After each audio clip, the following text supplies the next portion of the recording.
J'ai du mal à prendre des décisions, bordel! C'est un truc que j'entends souvent chez mes clients, et pas que chez mes clients d'ailleurs. Hein. Tu vois, j'avais fait une vidéo sur le besoin. Bah là, il y a un besoin. Le besoin de prendre des décisions chez l'entrepreneur, c'est un truc qui revient très souvent. Et je me suis dit du coup que c'était une bonne idée de te faire un contenu là-dessus, de faire une vidéo. Allez, je t'embarque.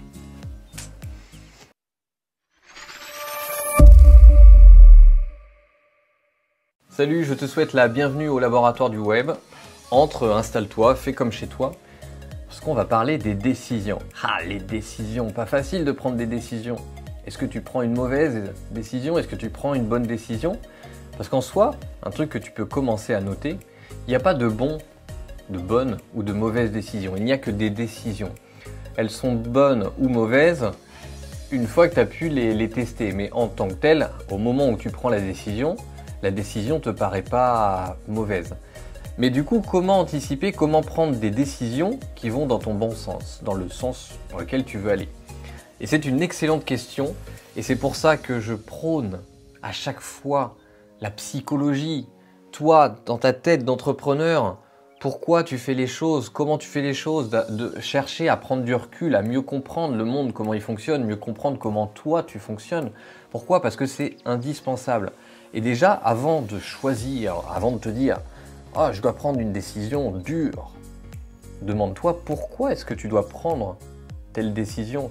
Qu'est-ce qui fait que tu prends des décisions? Demande-toi pourquoi est-ce qu'il y a des décisions que tu prends plus que d'autres. Et la raison est toute simple, c'est que comme quand tu te fixes un objectif, si la décision que tu prends t'emmène vers là où tu veux aller, tu vas considérer que c'est une bonne décision. Si elle ne t'y emmène pas, tu vas considérer que c'est une mauvaise décision. Ça se trouve c'est faux, ça se trouve c'est biaisé, ça se trouve tu fais mal le calcul, mais déjà, ta décision à la base, elle vient de là. Est-ce que ça m'emmène ou est-ce que j'ai l'impression que ça m'emmène vers là où je veux aller? Là où c'est plus dur, c'est quand il y a conflit entre les visions. Première chose à faire, en tout cas, si tu veux prendre de bonnes décisions. Déjà, sois au clair avec ta vision. Vers où tu veux aller, vers où tu veux emmener ton entreprise, vers où tu veux aller toi en tant que personne, en tant qu'être humain, en tant qu'entrepreneur. Quelles sont tes aspirations dans la vie, quels sont tes objectifs? Comment est-ce que tu te vois dans 5 ans, dans 10 ans, dans 20 ans? Oui, tu as tout à fait le droit de changer. Et certainement que dans 5 ans, dans 10 ans, et c'est même certain, tu n'auras pas la même philosophie de vie, tu ne verras pas les choses de la même manière et donc du coup, tu verras ton futur différemment. Mais aujourd'hui, il faut bien à un moment donné que tu saches où tu vas, quelles sont tes aspirations? Pose-toi la question. Et demande-toi aussi quelles sont tes valeurs. Qu'est-ce qui est important pour toi? Qu'est-ce qui est fondamental? Pourquoi je te dis ça? Je te dis ça parce que tu vas avoir, on va dire, deux types de décisions. Les décisions que moi j'appelle macro, donc les choses qui sont générales, des décisions fortes, genre un objectif que tu dois te fixer pour ton entreprise, tu vois, est-ce qu'on doit changer de ville, est-ce qu'on doit quitter la France, est-ce qu'on doit, ou un autre pays dans lequel tu es, des décisions qui sont macro. Quand tu te poses la question pour ces décisions, alors il y a évidemment la technique classique, tu poses les pour, tu poses les contre, d'accord? Mais avant même tout ça, prends ce que tu as vu juste avant, les valeurs et la vision, et pose-toi la question. Par exemple, moi, en tant qu'entrepreneur, je cherche notamment à gagner en liberté, être plus libre, à faire ce que je veux quand je veux, grosso merdo. Donc, première question que je peux me poser, et question même essentielle, donc je t'invite à te mettre comme ça une, deux ou trois questions qui sont fondamentales et qui te permettent de valider si une décision va dans le sens de tes valeurs, dans ta vision. Moi ça serait ça, c'est est-ce que cette décision m'amène à être plus libre? Tu vois, il y a un moment donné dans ma vie, je te partage ça, j'ai eu une décision. J'ai voulu, à un moment donné, être ingénieur du son. Donc j'ai passé les concours, et je me suis dit, on verra si jamais j'ai les concours, si jamais j'ai le truc, les tests et tout ça, si je les passe, si je suis accepté, à ce moment-là, je prendrai décision. Parce qu'à ce moment-là, donc c'était en 2012, j'hésitais entre donc être ingénieur du son, en passant par l'école staff, si jamais tu connais, et être entrepreneur. Donc j'ai passé les concours et tout ça. Et là, évidemment, j'ai été pris. On m'a dit, bah, écoutez, vous êtes accepté, vous pouvez prendre à la rentrée de septembre. Donc c'était septembre 2013 ou 2014. Je ne sais plus exactement comment c'était fichu. Et là, grosse décision. Et je me suis beaucoup concentré sur qu'est-ce que je voulais en faire de ça. Et au final, je ne l'ai pas fait pour une raison toute bête. C'est que ce que je voulais apprendre avec le côté ingé son, staff, ce que je voulais, c'était pas le métier d'ingé son, c'était juste les connaissances. D'accord? Et la question que j'aurais pu me poser à l'époque, c'est est-ce que d'aller dans cette école pour être ingé son me rendra plus libre?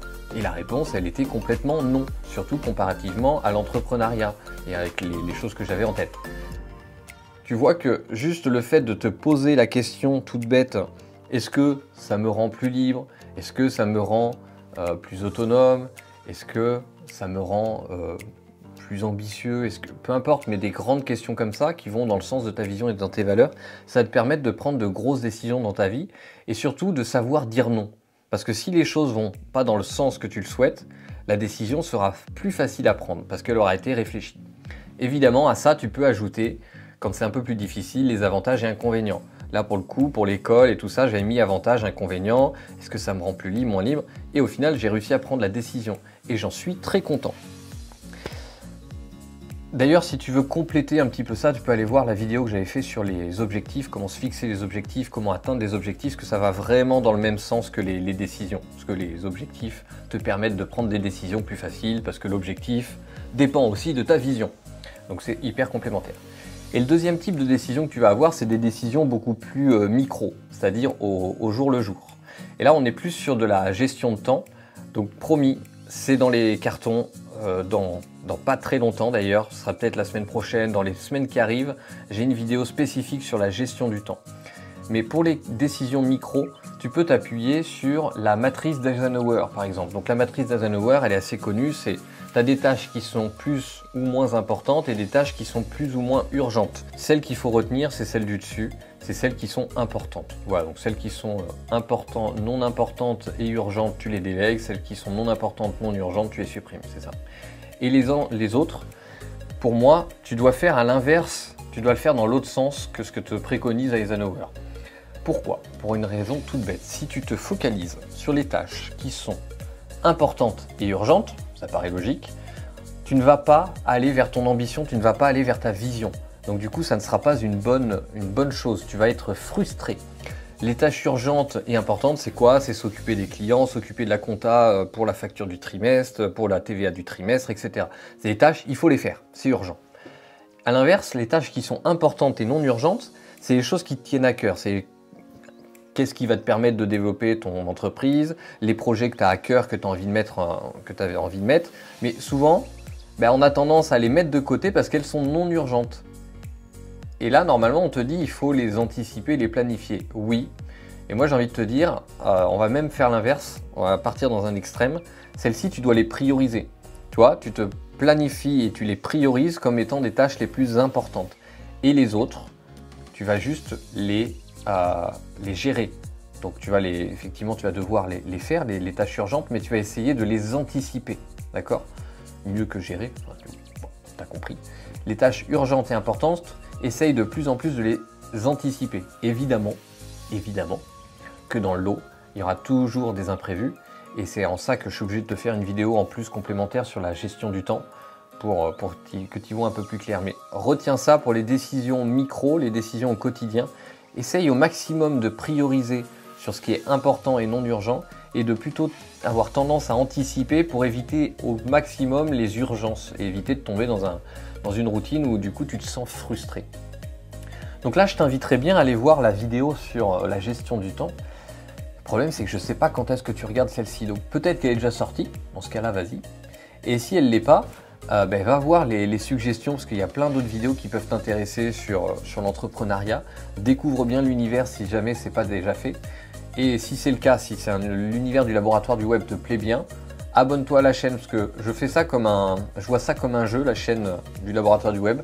Je veux voir s'il y a une audience qui est prête à écouter ce message, à chercher à comprendre la psychologie d'un entrepreneur, à devenir un meilleur entrepreneur sans se focaliser sur des techniques et à faire les choses bêtement, à vouloir, tu vois, à comprendre comment les choses fonctionnent.